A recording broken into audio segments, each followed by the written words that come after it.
it was talking about was contentment, and like contentment, i.e., happiness, I guess. And that a lot of people that accumulate success, traditional success, are then ultimately not happy because they're constantly looking for the next thing. And I'm never content, personally, but I do try to have certain aspects of my life where I'm happy, like for instance with my wife. I'm content in that I'm not looking for another wife. I have an amazing wife, but at the same time, I want our relationship to always improve. You gotta do work on that, right? But like in business, I like my businesses to be successful, and usually the metric, like I changed the metrics this year. I every year, right after Christmas, I have like 2 or 3 days to myself, and I just think and plan on what's this year going to be, right? Yeah. And so this year, one of the things I've shifted with the firm is instead of the first metric being that we're going to make a certain amount of money, gross revenue, right?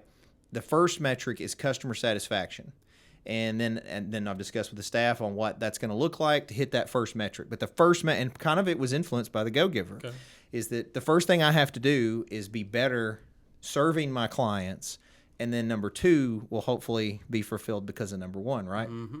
My point, though, is that I myself have fallen victim to, I don't want to say keeping up with the Joneses, but I guess what I rated success, how I gauged success, was in some way materialistic. And I'm learning now that I think that was a mistake, that I don't think that would ever make me happy, I guess. Mm-hmm. And part of it is like one of the goals one year was I wanted to get this car. Well, I get the car, and now I want to get this other car. You know what I mean? Like I want this watch, and that's just a constant cycle. You know what the Buddhists call it? What's that? Hungry ghost syndrome. Hungry ghost syndrome. Yeah, it's always like the iPhone 14. Yeah, you got to have the next thing. Next one.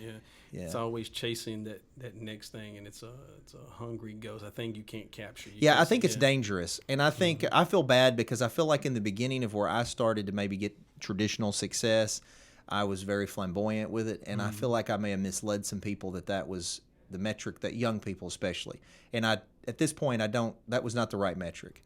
Yeah. I think that if you accumulate more and you can better your life, your family's life, and your community's life, that's a plus. But I think at some point I don't want to say a point of diminishing returns, but there's only so many watches you can have, and so many, really, and that's not as fulfilling. That's right. I'm also trying to do better at building relationships with people I have a lot of respect for. Like you are on my list. I think you're a very charismatic person. I think you're very intelligent. I think you genuinely try to help the community.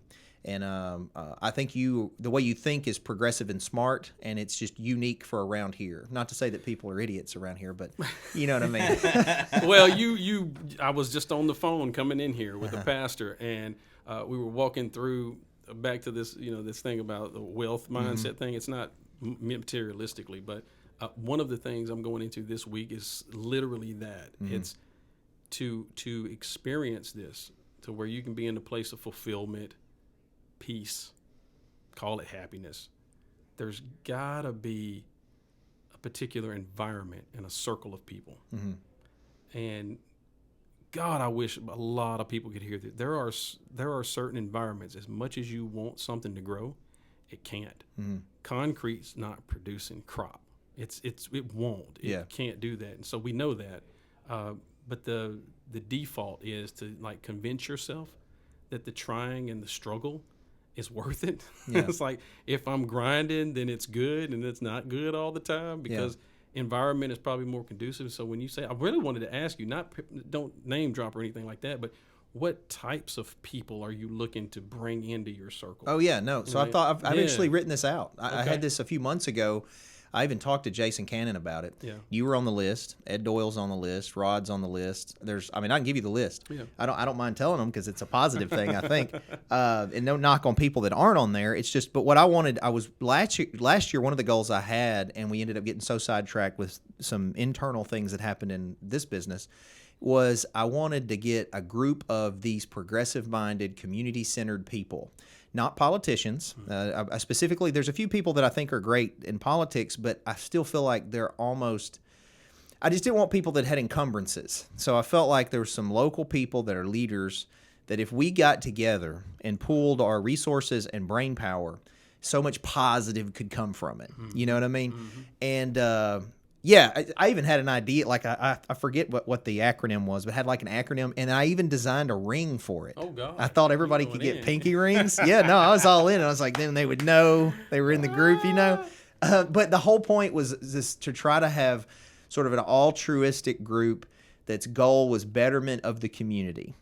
You know. Yeah. So when you talk about name dropping, some of those people I just mentioned, I feel like are, you know, they're independently successful, but at the same time, I do think they really do mean they have the good intentions for the community. But why do you need it though? I know you for the community, but why do you need so it? well, first of all, I think that you're limited in scope to what you can do on your own. Yeah.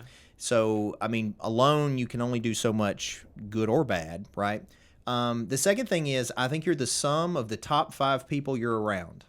And so I'm very careful, especially as I get older, because, you know, time is fleeting. You know, every day is a blessing. I don't know what tomorrow's going to bring. I don't know if God's going to give me another day. This may be it, you know. Yeah.